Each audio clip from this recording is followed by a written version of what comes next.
ఒకేసారి ఒకే ఫ్రేమ్ లో 4 big breakings ని బ్యాక్ టు బ్యాక్ చూద్దాం. ఫస్ట్ బ్రేకింగ్, చెరువుల్లో నిర్మాణాలపై కేసుల నమోదుకి హైడ్రా సిఫార్సు చేసింది. సెకండ్ బ్రేకింగ్, నటి జత్వానీ కేసు దర్యాప్తు జరుగుతోందని చెప్తున్నారు విజయవాడ సిపి రాజశేఖర్ బాబు. ఇక third breaking, Kolkata junior doctor rape episode లో కొత్త కోణాలు బయటకు వస్తున్నాయి. ఫోర్త్ బ్రేకింగ్, ఉత్తర బంగాళాఖాతంలో అల్పపీడనం ఏర్పడింది. 2 తెలుగు రాష్ట్రాలకి వర్ష సూచన. సో ఈ 4 బ్రేకింగ్స్ ని ఇప్పుడు డీటెయిల్డ్ గా చూద్దాం. చెరువుల్లో నిర్మాణాలకు అధికారులు అనుమతించారు. కేసులు నమోదు చేయాలని సైబరాబాద్ కమిషనర్ కి హైడ్రా సిఫార్సు చేసింది. FTL పరిధిలో నిర్మాణాలు కూల్చేయాలని విపక్షాలు సవాల్ చేస్తున్నాయి. ఇక సెకండ్ బ్రేకింగ్, నటి జత్వానీ కేసు దర్యాప్తుకు ప్రత్యేక అధికారిని నియమించినట్లుగా సిపి రాజశేఖర్ బాబు చెప్తున్నారు. నటిపై అనేక అభియోగాలు కూడా ఉన్నాయని పేర్ని నాని కౌంటర్ ఇస్తున్నారు. బాధితురాలకి న్యాయం చేస్తామంటున్నారు హోంమంత్రి అనిత.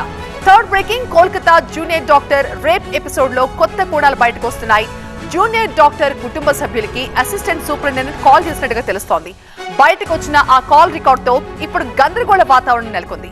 ఉత్తర బంగాళాఖాతంలో అల్పపీడనం ఏర్పడింది. పశ్చిమ వాయువ్య దిశగా కదులుతూ అల్పపీడనం బలపడబోతోంది.